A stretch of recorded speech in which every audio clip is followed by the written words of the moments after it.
সবাই খেয়াল করো বাবা, অ্যামোনিয়া তার মধ্যে একজোড়া মুক্তজোড় ইলেকট্রন আছে। আসলে যাদের মধ্যে একজোড়া মুক্তজোড় ইলেকট্রন আছে বা থাকে তাদের সান্নিধ্যে যদি H+ আয়ন বা প্রোটন থাকে, তখন ওই প্রোটনের ইলেকট্রন একটা ছিল, এটা কেউ নিয়ে গেছে, এই জন্যই তো প্রোটন হয়েছে, তার একটি অরবিটাল পুরো খালি হয়ে গিয়েছে। তাহলে সন্নিবেশ বন্ধনের সংজ্ঞা অনুযায়ী যার মধ্যে একজোড়া মুক্ত ইলেকট্রন থাকবে আর যে ইলেকট্রন গ্রহণ করবে তার মধ্যে যদি খালি অরবিটাল থাকে, তাহলে নিশ্চয়ই এখানে H+ আয়ন নাইট্রোজেনের কাছে আসবে।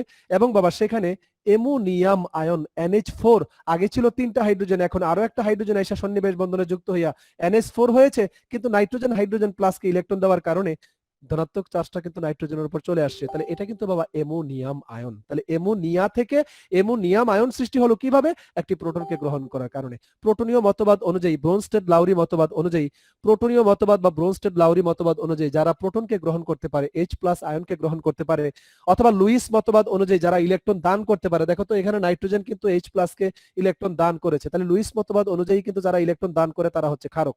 তাহলে অ্যামোনিয়া কিন্তু এখানে কিন্তু বাবা ক্ষারকের ভূমিকা পালন করেছে। অর্থাৎ এখানে অ্যামোনিয়ার ধর্ম হচ্ছে ক্ষারকীয় প্রকৃতির। কেন? যারা প্রোটনকে গ্রহণ করতে পারে আর যারা প্রোটন দিতে পারে তারা হচ্ছে অ্যাসিড, আর যারা প্রোটনকে গ্রহণ করতে পারে তারা হচ্ছে ক্ষারক। বাবা এই কথাটা না বোঝার কোনো কারণ নেই। তাহলে অ্যামোনিয়া কিন্তু ক্ষারক। অ্যামোনিয়া ক্ষারক কেন? দুই মতবাদ দিয়ে ব্যাখ্যা করতে পারি। অ্যামোনিয়া ক্ষারক এই জন্য তার মধ্যে মুক্তজোড় ইলেকট্রন আছে যেটা কাউকে দান করতে পারে। তাহলে যারা ইলেকট্রন দান করতে পারে, লুইস আধুনিক মতবাদ অনুযায়ী সে কিন্তু ক্ষারক। আবার যে প্রোটনকে গ্রহণ করতে পারে, যার মধ্যে লোন পেয়ার ইলেকট্রন থাকে, মুক্তজোড় থাকে, সে কিন্তু সন্নিবেশ বন্ধন দ্বারা প্রোটনকে গ্রহণ করতে পারে। যারা প্রোটনকে গ্রহণ করতে পারে তারাই কিন্তু ক্ষারক। তাহলে দুই অর্থে যেই মতবাদ দিয়ে তুমি ব্যাখ্যা দাও, এটা কিন্তু অ্যামোনিয়া কিন্তু একটি ক্ষারক। তো বাবা মনোযোগ দাও, অ্যামোনিয়া ক্ষারক। এখন অ্যামোনিয়ার জাতকগুলোও কি হবে? ক্ষারক হবে। জাতক কারা? খেয়াল করিও। তাহলে অ্যামোনিয়ার হাইড্রোজেন আছে 3টা। এখন এই 3টা হাইড্রোজেন একটা মনে করো প্রতিস্থাপন হলো, একটা গ্রুপ ঢুকলো, তাহলে নতুন যে যৌগটা সৃষ্টি হলো এটা হচ্ছে অ্যামোনিয়ার জাতক, অ্যামোনিয়া থেকে সৃষ্টি হয়েছে। যেমন ভাবে তোমরা খেয়াল করো, এখানে যদি বাবা আমরা 3টা হাইড্রোজেন না দিয়ে মনে করো 2টা হাইড্রোজেন আছে, আরেকটা হাইড্রোজেন এখানে ছিল, এই হাতটা এখন ফাঁকা হয়ে বাবা এখানে মনে করো আর আর মানে মনে করো কোন একটি অ্যালকাইল গ্রুপ ঢুকেছে। এটাকে যদি স্পেসিফাই করি, মনে করো যে এখানে CH3NH2, বাবা এটার নাম কিন্তু মিথাইল এমিন। আর যদি বলো তাহলে এটার নাম কিন্তু অ্যালকাইল এমিন। নাইট্রোজেনের মুক্তজোড় ইলেকট্রন কিন্তু ঠিকই আছে, না মুক্তজোড় ইলেকট্রনের কিন্তু কোনো সমস্যা হয়নি। পার্থক্যটা কি? অ্যামোনিয়ার সাথে এদের পার্থক্যটা কি? এখানে হাইড্রোজেন ছিল 3টা, এখানে 2টা হাইড্রোজেন আছে, আরেকটা হাইড্রোজেনের জায়গায় একটা আর গ্রুপ আসছে, মিথাইল গ্রুপ আসছে অথবা ইথাইল গ্রুপ আসছে, অর্থাৎ অ্যালকাইল গ্রুপ আসছে। তাহলে এটার নাম হলো, এই যৌগগুলোর নাম হলো এমিন সমূহ বা এমিন যৌগ। এই মূলকটার নাম হচ্ছে, কার্যকরী মূলকটার নাম হচ্ছে এমিনো গ্রুপ। তাহলে এমিনো গ্রুপ অ্যালকাইল মূলকের সাথে থাকতে পারে, বেনজিন বলয়ের সাথে থাকতে পারে, সেগুলো হচ্ছে এমিন সমূহ বা এমিন যৌগ। তাহলে বাবা এটা হচ্ছে অ্যালকাইল এমিন। এখন বাবা খেয়াল করো, অ্যালকাইল এমিন তো বুঝছি, এটা কয় ডিগ্রি অ্যালকাইল এমিন? মনে রেখো এটা 1 ডিগ্রি অ্যালকাইল এমিন। কারণ 1 ডিগ্রি অ্যালকাইল এমিন কিভাবে বুঝবো আর 2 ডিগ্রি কিভাবে বুঝবো? এবার দেখো এখানে যদি 3টা হাইড্রোজেন থেকে এখন একটা আছে আর বাকি 2টা হাইড্রোজেন এখন আর নাই, তার দুই হাতেই কিন্তু এখন হাইড্রোজেনের জায়গায় 2টা আর আসছে। একই রকমের আর আসতে পারে, ভিন্ন রকমেরও আসতে পারে। মনে করো এটা ইথাইল, এটা মিথাইল, অথবা দোনোটাই ইথাইল দোনোটাই মিথাইল, দুইটাই আর হতে পারে, বা একটা আর আরেকটা আর প্রাইম, হোয়াটএভার, কোন একটি অ্যালকাইল মূলক আসছে। তাহলে বাবা এখানে কিন্তু নাইট্রোজেনের মুক্তজোড় ঠিকই আছে, তাহলে এটা কিন্তু বাবা 2 ডিগ্রি এমিন, এটা হচ্ছে 1 ডিগ্রি এমিন। বাবা এটা কিন্তু অ্যামোনিয়া না, অ্যামোনিয়ার জাতক, অ্যামোনিয়া থেকে সৃষ্টি হয়েছে। অ্যামোনিয়ার একটা হাইড্রোজেনের জায়গায় একটা আর যুক্ত হয়েছে, এখানে অ্যামোনিয়ার 2টা হাইড্রোজেনের জায়গায় 2টা আর যুক্ত হয়েছে। 2টা আর যুক্ত হলে 2 ডিগ্রি, একটা আর যুক্ত হলে 1 ডিগ্রি। তবে এই যৌগগুলো হচ্ছে বাবা এমিন যৌগ, এমিন সমূহ, সকলকে একত্রে বলে এমিন সমূহ। তবে এমিন সমূহ দেখো 1 ডিগ্রি আছে, 2 ডিগ্রি আছে, 3 ডিগ্রি আছে, কোয়াটারনারি আছে। কোয়াটারনারি আবার কাকে বলে? 3 ডিগ্রি আবার কাকে বলে? তাহলে এখন দেখো নাইট্রোজেন যদি তার 3টা হাইড্রোজেন যদি এখন আর না থাকে, 3টা হাইড্রোজেনের জায়গায় মনে করো 3টা আর আসছে, বুঝার চেষ্টা করিও। কিন্তু বাবা এখানে নাইট্রোজেনের মুক্তজোড় কিন্তু ঠিকই, তাহলে এটাও কিন্তু অ্যামোনিয়ার জাতক, অ্যামোনিয়া থেকে সৃষ্টি হয়েছে, এটাও কিন্তু এমিন। তবে এটা হচ্ছে বাবা 3 ডিগ্রি এমিন বা টারশিয়ারি এমিন। এখন মনোযোগ দেওয়ার চেষ্টা করো, যদি এটা থেকে আবার কোয়াটারনারি লবণ কিভাবে সৃষ্টি হয় সেটা একটু পরে বলছি। তবে আমরা এমিন গুলোর প্রকারভেদ নিশ্চয়ই আমরা বুঝতে পেরেছি, অ্যামোনিয়ার জাতকগুলোর প্রকারভেদ নিশ্চয়ই আমরা বুঝতে পেরেছি। অ্যামোনিয়া থেকে সৃষ্টি হয়, একটা হাইড্রোজেন প্রতিস্থাপন হয়ে সৃষ্টি হতে পারে, 2টা হাইড্রোজেন প্রতিস্থাপন হয়ে সৃষ্টি হতে পারে, 3টা হাইড্রোজেন প্রতিস্থাপন হয়ে সৃষ্টি হতে পারে, সেইগুলো কিন্তু অ্যামোনিয়ার জাতক। আর অ্যামোনিয়ার জাতক প্রত্যেকটির মধ্যে কিন্তু দেখো লোন পেয়ার ইলেকট্রন কিন্তু অবশ্যই আছে। তাহলে অ্যামোনিয়া যেভাবে একটা H+ কে গ্রহণ করতে পারছে, তো বাবা দেখো মিথাইল এমিন CH3 আর হচ্ছে NH2, এর মধ্যে কিন্তু ঠিকই মুক্তজোড় ইলেকট্রন কিন্তু ঠিকই আছে, এর কিন্তু কোনো সমস্যা হয়নি। এখন এই মিথাইল এমিন এর সাথে যদি কোনো অ্যাসিড দাও, অ্যাসিড থেকে কি আসবে বাবা? H+ আয়ন, HCl দাও, সালফিউরিক অ্যাসিড দাও, পানি দাও, যেটাই দাও, এখান থেকে H+ আয়ন সৃষ্টি হবে। এখন এই H+ আয়ন নাইট্রোজেনের লোন পেয়ার ইলেকট্রন দ্বারা আকৃষ্ট হয়ে সেখানে যখন আসবে, এই নাইট্রোজেন তখন H+ কে ইলেকট্রন দান করার মাধ্যমে তার সাথে যুক্ত হবে। তখন হাইড্রোজেন ছিল আগে 2টা, এখন আরেকটা যুক্ত হয়ে যাবে 3টা, তবে নাইট্রোজেনের উপর প্লাস চার্জ সৃষ্টি হবে। তখন আমরা সৃষ্টি হচ্ছে কি CH3, তার কোনো ভূমিকা এখানে নাই, আছে কিনা পরে একটু দেখছি। CH3 এখানে কি কাজটা করতেছে, তাহলে এখানে দেখো NH2 কিন্তু থাকবে না, এটা কিন্তু NH3 হয়ে যাবে, তাহলে এটা কিন্তু প্লাস। তাহলে বাবা এটা কিন্তু মিথাইল অ্যামোনিয়াম আয়ন, এটার নাম হচ্ছে মিথাইল অ্যামোনিয়াম আয়ন। অ্যামোনিয়াম আমরা একটু লিখে রাখবো বা একটু স্ক্রিনশট দিয়ে রাখবো, স্ক্রিনশট দেওয়ার থেকে লিখে রাখাটাই ভালো। এটা কিন্তু একটা আয়ন, দেখো এটা কিন্তু অ্যামোনিয়াম আয়ন বাবা, আর এটা হচ্ছে মিথাইল অ্যামোনিয়াম আয়ন। কেন? অ্যামোনিয়াম আয়ন যদি NH4+ ছিল, দেখো অ্যামোনিয়াম আয়ন মানে কিন্তু NH4+ ছিল, একটা হাইড্রোজেন কিন্তু এখানে কম, NH3+, তাহলে নিশ্চয়ই একটা হাইড্রোজেনের জায়গায় যদি আর আসে তাহলে বলবো অ্যালকাইল অ্যামোনিয়াম আয়ন, যদি মিথাইল আসে তাহলে বলবো মিথাইল অ্যামোনিয়াম আয়ন, যদি এখানে ইথাইল আসতো তাহলে বলতাম ইথাইল অ্যামোনিয়াম আয়ন। বুঝতেই পারতেছো? তাহলে এটাও কিন্তু একটা ক্ষারক, এটার নাম মিথাইল এমিন। এই যৌগটার নাম বাবা মিথাইল এমিন। মিথাইল এমিন, এমিন, তাহলে এই মিথাইল এমিন এটা 1 ডিগ্রি এমিন, তাহলে নিঃসন্দেহে তার প্রকৃতি হচ্ছে ক্ষারকীয় প্রকৃতির, বা এটাকে ক্ষারক বা আচ্ছা ক্ষার না বলে ক্ষারকই বলি, কেমন? ক্ষারক বলাটাই বেশি বেশি সেফ আর কি। আমরা ক্ষারক ক্ষারকের মধ্যে পার্থক্য বুঝি, তাহলে এটা কিন্তু একটা ক্ষার বা ক্ষারক, তাহলে ক্ষারক, এটা ক্ষার। তুমি দেখো এই যে মিথাইল এমিন বা অ্যামোনিয়া, এরা কিন্তু ক্ষারক। ক্ষারক কেন? কারণ তারা প্রোটনকে গ্রহণ করতে পারছে। অ্যামোনিয়া যেমন প্রোটনকে গ্রহণ করতে পারছে তার লোন পেয়ার ইলেকট্রন দান করার মাধ্যমে, মিথাইল এমিনও কিন্তু তার লোন পেয়ার ইলেকট্রন দান করার মাধ্যমে একটি প্রোটনকে গ্রহণ করে মিথাইল অ্যামোনিয়াম আয়নে পরিণত হয়েছে। তাহলে অ্যামোনিয়া যদি ক্ষারক হয় প্রোটন গ্রহণ করার কারণে, তাহলে মিথাইল অ্যামোনিয়াম কেন ক্ষারক হবে না প্রোটন গ্রহণ করার কারণে? হ্যাঁ অবশ্যই ক্ষারক, এটা নিয়ে আমাদের কোনো প্রশ্ন নাই। আমাদের আজকের প্রশ্ন হলো অ্যামোনিয়া যেমন ক্ষারক, মিথাইল এমিন যেমন ক্ষারক, এটাও ক্ষারক, কারণ এটাও কিন্তু আরো একটি প্রোটনকে গ্রহণ করে, এটাও কিন্তু একটা প্রোটনকে গ্রহণ করার ক্ষমতা রাখে। এর মধ্যেও কিন্তু মুক্তচুর ইলেকট্রন আছে, সেও কিন্তু একটা প্রোটনকে গ্রহণ করার ক্ষমতা রাখে। তার মানে অ্যামোনিয়া যেহেতু মুক্তচুর ইলেকট্রন দান করার মাধ্যমে কোনো প্রোটনকে গ্রহণ করতে পারে, অ্যামোনিয়ার জাতকগুলোও কিন্তু প্রোটনকে গ্রহণ করতে পারে। কি 1 ডিগ্রি, কি 2 ডিগ্রি, কি 3 ডিগ্রি, কারণ প্রত্যেকটির মধ্যেই নাইট্রোজেনের মুক্তচুর ইলেকট্রন আছে। কথা সেটা নয়, প্রত্যেকেই ক্ষারক। অ্যামোনিয়া যেমন ক্ষারক, প্রোটনকে গ্রহণ করতে পারে, অ্যামোনিয়ার জাতকগুলোও প্রোটনকে গ্রহণ করতে পারে। আমাদের আজকের প্রশ্ন এটা নয়, আমাদের আজকের প্রশ্ন হলো কে কার থেকে তীব্র ক্ষারক, মানে অ্যামোনিয়া থেকে মিথাইল এটা আরো সবল ক্ষারক। কেন? অ্যামোনিয়াও ক্ষারক, এটাও ক্ষারক, তবে অ্যামোনিয়া থেকে মিথাইল এমিন আরো সবল। এর থেকে এই যে 2 ডিগ্রি এমিন এটা আরো সবল, 3 ডিগ্রি এমিন এটা আরো সবল হওয়ার কথা কিন্তু একটু দুর্বল, আবার অ্যামোনিয়া থেকে সবল কিন্তু 1 ডিগ্রি এবং 2 ডিগ্রি থেকে দুর্বল। কেন? সেই বিষয়টা হচ্ছে আমাদের আজকের পড়া বা আজকের টপিক। তাহলে আজকের টপিকটা আমি হেডলাইন দিতে পারি, সেটা হচ্ছে কি অ্যামোনিয়া এবং অ্যামোনিয়ার জাতক, তার মানে এমিন সমূহের তুলনামূলক ক্ষারধর্মিতা। আবার বলছি, আজকের টপিক হলো অ্যামোনিয়ার জাতক সমূহের অথবা এমিন যৌগ সমূহের বা এমিন সমূহের ক্ষার ধর্মিত, সবাই ক্ষারক, সবাই প্রোটন গ্রহণ করে, এতে আমার এটা কোনো প্রশ্ন না। প্রশ্নটা হলো তাদের ক্ষার ধর্মিতার তুলনামূলক সক্রিয়তা বা ক্ষার বা প্রোটন গ্রহণের ক্ষেত্রে তুলনামূলক সক্রিয়তা, অথবা কে সবল কে দুর্বল কে মাঝামাঝি, এইগুলো নিয়েই হচ্ছে আমাদের আজকের হেডলাইন বা আজকের টপিক। তাইলে আজকের টপিক হলো অ্যামোনিয়া এবং অ্যামোনিয়া থেকে সৃষ্ট যে এমিন সমূহ আছে তাদের তুলনামূলক ক্ষারধর্মিতা, মানে কে সবল কে দুর্বল, কে কেন সবল কেন দুর্বল, এই ব্যাখ্যাগুলো নিয়েই হচ্ছে আমাদের আজকের ক্লাস। হয়তোবা আজকে পুরোটা নাও পারতে পারি যদি ডিটেলস পড়াই, আগামী ক্লাসটাও হয়তোবা লাগলে লাগতেও পারে, কারণ পড়া ধরবো, বুঝতেই পারতেছো। এখন আমরা খেয়াল করি বাবা, যদি তোমাকে এখন প্রশ্ন করা হয় যে অ্যামোনিয়া কেন, অ্যামোনিয়া কেন, অ্যামোনিয়া কেন ক্ষারক, এত পোলাপান রিকোয়েস্ট পাঠাচ্ছে দেখছো। স্যার, ক্ষার আর ক্ষারকের মধ্যে পার্থক্য আছে। বাবা এই কথা প্রশ্ন যদি এখন করস আমি লজ্জা পাবো, আমি এখন এগুলো পারতাম না করতে, এগুলো ক্লাস 7-8 পড়া, ক্ষার ক্ষারকের মধ্যে পার্থক্য, এগুলো পড়লে আমার সিলেবাস তো এমনিতেই মনে করলে যে গোবর অবস্থা হয়ে যেতেছে। তোরা যে ধরনের একেবারে এত নিচে নামাই দেশ আমারে, খুব অবাক হয়ে যায় মাঝে মাঝে। কেমন ক্ষার ক্ষারকের মধ্যে পার্থক্য ধাতুর অক্সাইড বা হাইড্রোক্সাইড যেগুলো পানিতে দ্রবীভূত হইয়া মানে হাইড্রোক্সিল আয়ন দেয়, OH-, তারা হচ্ছে ক্ষার।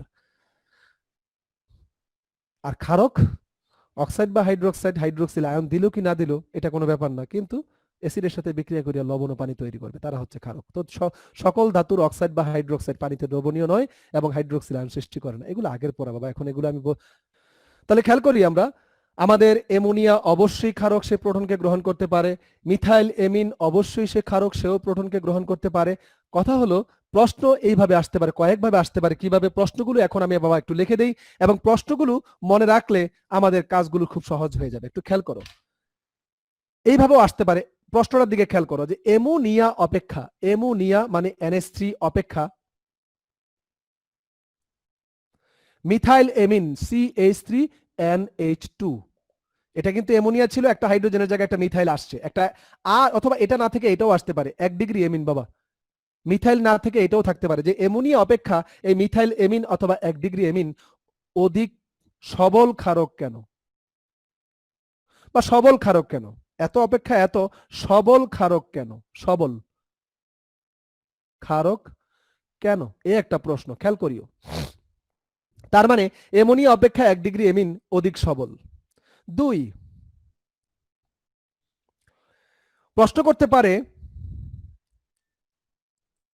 বিশ্লেষণ করো, এটা উচ্চতর দক্ষতায় আসতে পারে। বিশ্লেষণ করো, কি বিশ্লেষণ করো? নিচের ক্রমটি বিশ্লেষণ করো। তো ক্রমটা কেমন থাকবে?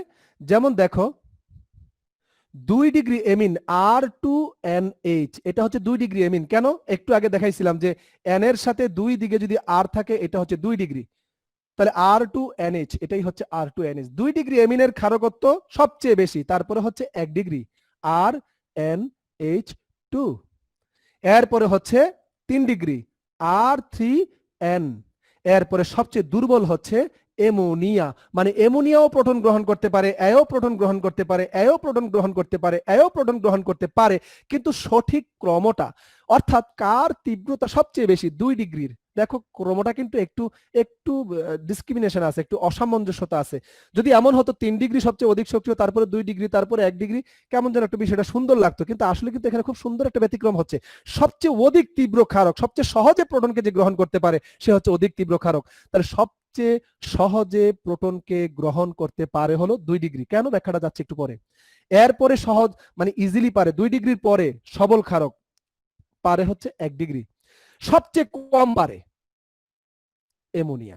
আর এই 1 ডিগ্রি 2 ডিগ্রি 3 ডিগ্রির মধ্যে প্রোটন সহজে গ্রহণ হয় না, বা প্রোটন গৃহীত হতে সময় লাগে, বা দুর্বল ক্ষারক 1 ডিগ্রি 2 ডিগ্রি 3 ডিগ্রির মধ্যে সবচেয়ে দুর্বল হচ্ছে 3 ডিগ্রি, সবচেয়ে সবল হচ্ছে 2 ডিগ্রি, মাঝামাঝি হচ্ছে 1 ডিগ্রি।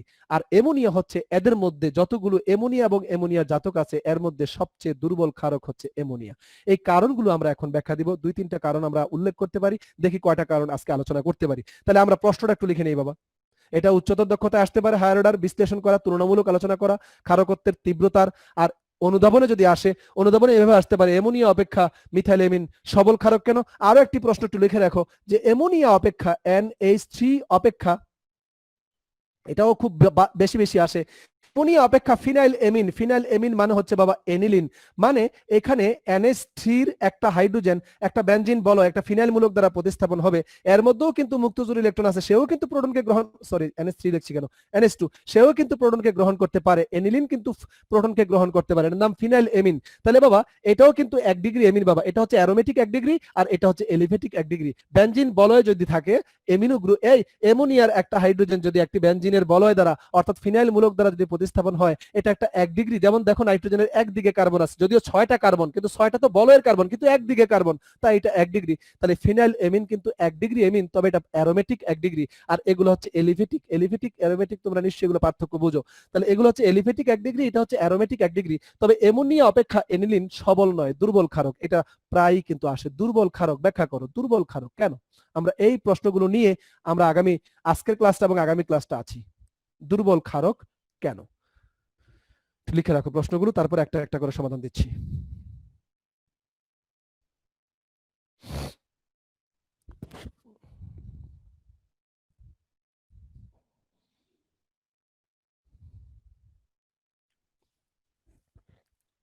প্রথমেই হলো অ্যামোনিয়া অপেক্ষা মিথাইল এমিন সবল ক্ষারক কেন। বাবা আগে একটু বুঝেন, ক্ষারক তো দুজনে, এটা নিয়ে কিন্তু প্রশ্ন নেই, কথা কিন্তু আমি তোমাকে বলিনি অ্যামোনিয়া এবং মিথাইল এমিন ক্ষারক কেন, এটার প্রশ্ন আসে না। ক্ষারক কেন? দুজনেই প্রোটনকে গ্রহণ করতে পারে। প্রোটনীয় মতবাদ অনুযায়ী যারা প্রোটন গ্রহণ করতে পারে তারা ক্ষারক, অথবা লুইস মতবাদ অনুযায়ী দুজনেই ইলেকট্রন দান করতে পারে, অ্যামোনিয়ার নাইট্রোজেনও ইলেকট্রন দান করতে পারে, মিথাইল এমিনের নাইট্রোজেনও ইলেকট্রন দান করতে পারে, এই জন্য ক্ষারক। এটা প্রশ্ন আসে না, গেল। ক্ষারক কেন এটা নিয়ে প্রশ্ন নাই, প্রশ্ন হলো কে সবল কে দুর্বল, কেন সবল কেন দুর্বল। এখন আসো সবল আর দুর্বলতা এই বিষয়টা ডিপেন্ড করে কে কত সহজে প্রোটনকে গ্রহণ করতে পারে বা কে কত সহজে ইলেকট্রনকে দান করতে পারে। বাবা ইলেকট্রন দান করা প্রোটন গ্রহণ করা একই জিনিস কিন্তু। তাহলে যে যত সহজে পারে সে তত সবল, আর যে সহজে পারে না সে দুর্বল। তাহলে এখন তুমি খেয়াল করো, অ্যামোনিয়ার মধ্যে একজোড়া মুক্ত ইলেকট্রন আছে, সে প্রোটনকে গ্রহণ করতে পারে, তার কাছে প্রোটন আসলে সে ইলেকট্রন দেয়, তবে আস্তে আস্তে দেয়। কিন্তু মিথাইল অ্যামিন তার থেকে দ্রুত দেয়, সবল, আরো সহজে গ্রহণ করতে পারে। এখানে মনে করো যত দ্রুত এখানে প্রোটন গৃহীত হয় তার থেকে অধিক দ্রুত এখানে গৃহীত হয়। এর কারণটা কি? কারণ দাতা ইলেকট্রন দান করছে কি? এখানে এমিনো গ্রুপের নাইট্রোজেন। তাহলে এই এমিনো গ্রুপের নাইট্রোজেনের মধ্যে যে মুক্তজোড় ইলেকট্রন আছে আর তার সাথে কিন্তু একটি ইলেকট্রন দানকারী গ্রুপ, এই অ্যালকাইল গ্রুপগুলোকে বলা হয় ইলেকট্রন দানকারী গ্রুপ। তাহলে এরা কিন্তু ইলেকট্রন দান করে কার দিকে? ইলেকট্রোনেগেটিভ এলিমেন্ট, নাইট্রোজেন পরমাণু ইলেকট্রোনেগেটিভ। তাহলে এখন মিথাইল গ্রুপের কাজ হলো, অ্যালকাইল গ্রুপের কাজ হলো অন্যের দিকে ইলেকট্রন পুশ ব্যাক করা, ঠেলে দেওয়া। এই জন্য এগুলাকে বলে ইলেকট্রন দানকারী গ্রুপ। তাহলে নাইট্রোজেনের উপর তো একজোড়া মুক্ত ইলেকট্রন আছেই, আরো অতিরিক্ত হিসাবে মিথাইল গ্রুপ থেকে কিছু ইলেকট্রন ক্লাউড নাইট্রোজেনের দিকে আসছে। আবার নাইট্রোজেনের আকারটাও খুব ছোট, ফলে তার চারপাশে ইলেকট্রন ডেনসিটি অনেক বেশি থাকে। এই জন্য দাতা পরমাণুর মধ্যে ইলেকট্রন ডেনসিটি বা ইলেকট্রন দেওয়ার মতো ঘনত্ব যত বেশি থাকবে সে তত সহজে প্রোটনকে ইলেকট্রন দান করতে পারবে। কিন্তু অ্যামোনিয়ার মধ্যে এই ধরনের কোনো ইলেকট্রন দানকারী কোনো গ্রুপ নাই, একজোড়া মুক্ত ইলেকট্রন আছে, এটাই আছে। তাহলে বলো কার মধ্যে ইলেকট্রন ডেনসিটি বেশি? অ্যামোনিয়ার নাইট্রোজেনের মধ্যে ইলেকট্রনের ঘনত্ব বেশি, দেওয়ার মতো ইলেকট্রন বেশি, নাকি মিথাইল অ্যামিনের মধ্যে একজোড়া মুক্ত ইলেকট্রন তো আছেই, পাশাপাশি একটি ইলেকট্রন দানকারী গ্রুপ মিথাইল গ্রুপ আছে।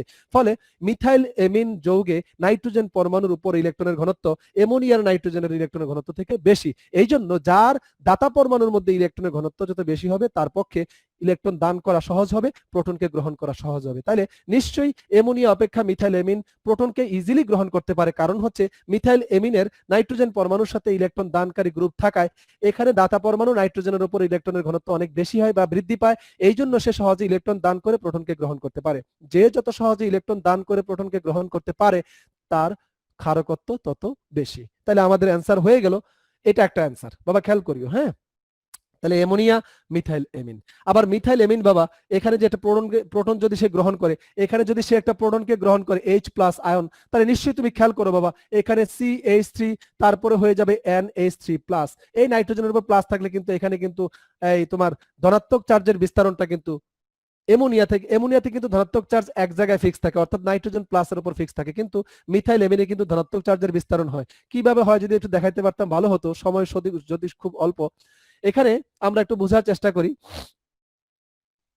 কিভাবে ধনাত্মক চার্জের বিস্তারণটা হয়। খেয়াল করো, এই যে মিথাইল অ্যামিন দেখিয়ে দেয়, একটু খেয়াল করো, NH3 নাইট্রোজেন হচ্ছে প্লাস, এখানে হচ্ছে একক বন্ধন, এখানে কার্বনের দুই দিকে হাইড্রোজেন, এদিকে হাইড্রোজেন, এদিকে হাইড্রোজেন আছে। খেয়াল করিও এখন। হ্যাঁ, তো এই নাইট্রোজেন প্লাস হয়ে যাওয়ার কারণে এই কার্বন আর এই হাইড্রোজেনের মাঝে যেই দুইটা ইলেকট্রন দিয়ে একটি সমযোজী বন্ধন আছে, এই সমযোজী বন্ধন যদি এখন এখানে চলে আসে, তাহলে খেয়াল করো কার্বন তার ইলেকট্রন এখানে ঠিকই নিয়ে গেল, কিন্তু হাইড্রোজেনটা নিয়ে নাইট্রোজেনকে দিয়ে এর সাথে ডাবল বন্ড হলো।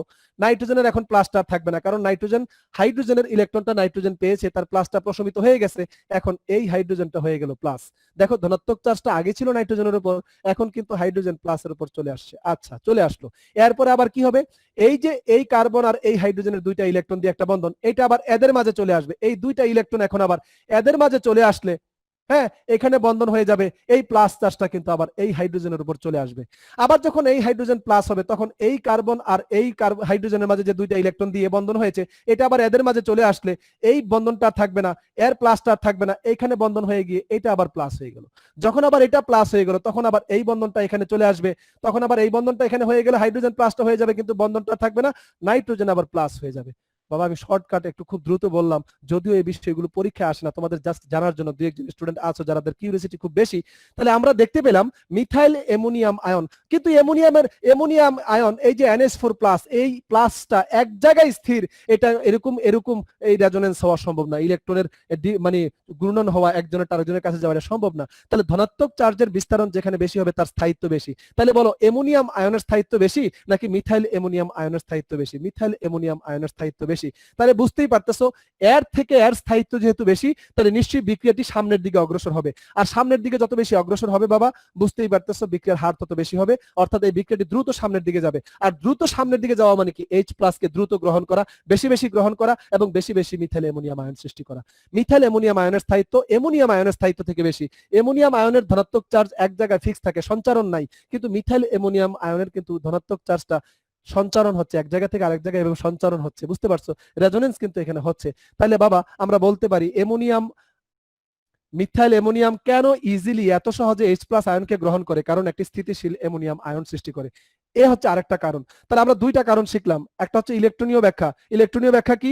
এখানে অ্যামিনো মূলকের সাথে একটি ইলেকট্রন দানকারী গ্রুপ থাকার কারণে এখানে নাইট্রোজেন পরমাণুর উপর ইলেকট্রনের ঘনত্ব অ্যামোনিয়ার নাইট্রোজেনের ইলেকট্রনের ঘনত্ব থেকে এখানে বেড়ে যায়। আবারও বলছি, অ্যামোনিয়ার নাইট্রোজেনের পরমাণুর উপর ইলেকট্রনের ঘনত্ব যা আছে তার থেকে মিথাইল অ্যামিনের নাইট্রোজেন পরমাণুতে ইলেকট্রনের ঘনত্ব বেশি।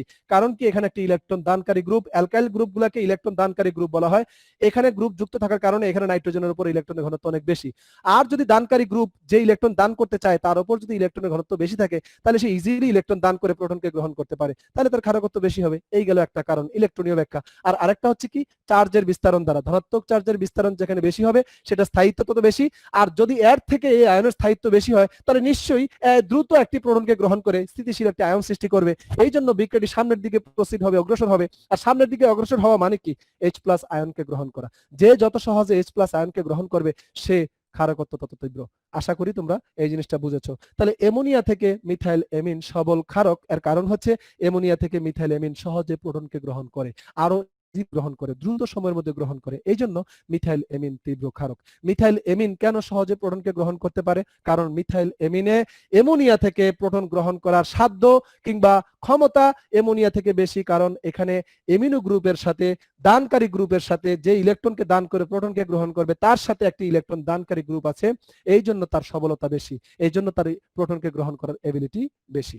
এই গেল একটা ব্যাখ্যা। সময়টার দিকে তাকাতে হয়, মাত্র 5 মিনিট সময় আছে। এবার একটু খেয়াল করো, তোমরা মনোযোগ দিবা। তাহলে বুঝতেই পারতেছো, যদি এখানে NH তার মধ্যে কিন্তু মুক্তজোড় ইলেকট্রন আছে, কিন্তু এদিকেও একটি ইলেকট্রন দানকারী অ্যালকাইল গ্রুপ, এদিকেও একটি ইলেকট্রন দানকারী অ্যালকাইল গ্রুপ। তাহলে এদিক দিয়েও ইলেকট্রন দান করতেছে, এদিক দিয়েও ইলেকট্রন দান করতেছে, ঠেলে দিচ্ছে কার দিকে? নাইট্রোজেনের দিকে। তাহলে বলো, এখানে তো একটা গ্রুপ ছিল ইলেকট্রন দানকারী, এখানে দুইটা গ্রুপ আছে। তাহলে বরং কি হচ্ছে বলো? এখানে যদি H+ আয়ন থাকে তাহলে এখানে H+ আয়নটা যত দ্রুত এসে এখানে যুক্ত হয়েছে এখানে আরো দ্রুত এসে যুক্ত হবে, কারণ এখানে নাইট্রোজেনের মধ্যে ইলেকট্রনের ঘনত্ব এখান থেকেও বেশি, 1 ডিগ্রি থেকে আরো বেশি। তাহলে বলো, অ্যামোনিয়া 1 ডিগ্রি এবং 2 ডিগ্রি এর মধ্যে সবচেয়ে বেশি ইলেকট্রন ঘনত্ব কার মধ্যে? 2 ডিগ্রি এমিনের নাইট্রোজেন পরমাণুতে ইলেকট্রনের ঘনত্বটা সবচেয়ে বেশি, ফলে সে সহজে প্রোটনকে গ্রহণ করতে পারে। আর সে যদি প্রোটনকে গ্রহণ করতে পারে তাহলে কি হবে? আর এর জায়গায় থাকবে NH ছিল আগে, এখন H2 হয়ে যাবে। আর এখানেও আর থাকবে, তবে নাইট্রোজেন কিন্তু প্লাস হয়ে যাবে, কারণ নাইট্রোজেনের কিন্তু মুক্তজোড় ইলেকট্রনটা নাই, হাইড্রোজেন প্লাসকে দিয়ে দিয়েছে। তাহলে এর মধ্যে কিন্তু ধনাত্মক চার্জের বিস্তারণটা আরো বেশি হবে। একটা মিথাইলের জন্য কতগুলো হলো? এখন আরো একটা গ্রুপ, তার মধ্যে কি ধনাত্মক চার্জের বিস্তারণ হবে না? তাহলে এখানে ধনাত্মক চার্জের বিস্তারণটা, রেজোনেন্সটা কিন্তু আরো বেশি ঘটবে। তাহলে এর স্থায়িত্ব এর থেকে আরো বেশি। তাহলে এর স্থায়িত্ব সবচেয়ে বেশি হলে কি হবে? এটা দ্রুত সময়ের মধ্যে H+ কে গ্রহণ করে এটা তৈরি করবে। এই জন্য আবারও বলছি বাবা, এটুকু যদি দ্বিতীয়টা মনে রাখতে না পারো, শুধু এটুকু মনে রাখো যে 2 ডিগ্রি এমিনের মধ্যে 2 দিকে অ্যালকাইল গ্রুপ থাকায় নাইট্রোজেন পরমাণুতে 2 দিকে ইলেকট্রন কে প্রদান করছে? অ্যালকাইল গ্রুপগুলো ইলেকট্রন প্রদান করছে, ইলেকট্রন দান করছে। ফলে নাইট্রোজেন পরমাণুতে 2 ডিগ্রি এমিনের নাইট্রোজেন পরমাণুতে ইলেকট্রনের ঘনত্ব সার্বিকভাবে বেড়ে যায়। বেড়ে গেলে প্রোটন সহজে গ্রহণ করতে পারে, ইলেকট্রন দান করতে পারে। তাহলে বুঝতেই পারতেছি, অ্যামোনিয়া থেকে 1 ডিগ্রি এমিনের নাইট্রোজেন পরমাণুতে ইলেকট্রনের ঘনত্ব বেশি। 1 ডিগ্রি এমিনের নাইট্রোজেন পরমাণু অপেক্ষাও 2 ডিগ্রি এমিনের নাইট্রোজেন পরমাণুতে ইলেকট্রনের ঘনত্ব আরো বেশি। যদি ইলেকট্রনের ঘনত্ব আরো বেড়ে যায় তার প্রোটন গ্রহণের ক্ষমতা আরো বেড়ে যাবে। কিন্তু 3 ডিগ্রির ক্ষেত্রে গিয়ে কাহিনী একটা আছে, স্টেরিক বাধা, স্টেরিক ফ্যাক্টর, এগুলো নিয়ে আলোচনা করব আগামী ক্লাসে। সেই আলোচনাগুলো হবে ইনশাআল্লাহ। তো আগামী ক্লাস যদি তোমরা আবার না থাকো তাহলে কিন্তু ক্লাসটি পূর্ণ হচ্ছে না। এখানে এগুলো ব্যাখ্যা দিয়ে এটাও ব্যাখ্যা দিব, আরো কিছু কথাবার্তা আছে। এই এমিন গুলো নিয়ে আমাদের আরো কিছু ক্লাস আছে। প্রাইমারি এমিন তো অ্যারোমেটিক প্রাইমারি এমিন, অ্যালিফেটিক প্রাইমারি এমিন, এই দুইটার মধ্যে আবার পার্থক্য বা তুলনা অনেক সময় পরীক্ষায় এসে থাকে। তো এই প্রাইমারি এলিফেটিক আর অ্যারোমেটিক এই দুইটার মধ্যে আবার অনেক সময় 1 ডিগ্রি এমিন, 2 ডিগ্রি এমিন, 3 ডিগ্রি এমিনের মধ্যে পার্থক্য কিন্তু এসে থাকে। সেখানে আবার এই এমিনো যৌগগুলো থেকে ডায়াজোনিয়াম সল্ট কিভাবে ফর্ম করে, কারা ডায়াজোনিয়াম লবণ তৈরি করতে পারে, কারা পারে না, কেন পারে কেন পারে না, এগুলোও কিন্তু আসে পরীক্ষায়। তবে এগুলো আমরা এখন তোমাদের প্রিটেস্ট উসিলায় কিন্তু পড়াবো না, এগুলো আমরা আবার প্রিটেস্ট পরীক্ষা দেওয়ার পরে টেস্ট পরীক্ষার জন্য আবার সেগুলো আবার একটু পড়বো। অর্গানিক কেমিস্ট্রি এই যে আজকে যে এবং কালকে ক্লাস পর্যন্ত যা পড়ানো হবে তোমাদের প্রিটেস্ট না, তোমাদের যে সামনে 21 তারিখ থেকে মান্থলি টেস্ট 3 শুরু হচ্ছে, সেই পরীক্ষার জন্য এইটুকু পর্যন্ত হচ্ছে তোমাদের সিলেবাস, বা তোমাদের সিলেবাসটা ম্যাডাম দিয়ে দিয়েছে স্প্রেডশিটের মধ্যে, তোমরা ওইটুকু পর্যন্ত পড়ো, ওখানে যেটুকু আছে ওইটুকু পড়ো। ওগুলো আমার সিলেবাসে পরীক্ষার জন্য ভালো প্রস্তুতি নাও, যেন পরীক্ষাটা খুব ভালো হয়। আর এরই মাঝে যদি কেউ কোনো ক্লাস করেছো অথচ বুঝো না, যারা ক্লাস করেনি ওরা কিন্তু আমাকে নক করিও না প্লিজ, তোমাদের কাছে অনুরোধ করি। যারা ক্লাস করনি ওকে বোঝানোটা আমার কঠিন হয়ে যাবে, আর যে ক্লাস করেছো তাকে হয়তো 5 মিনিট একটু দেখিয়ে দিলে হয়তো সহজ বুঝে যাবে।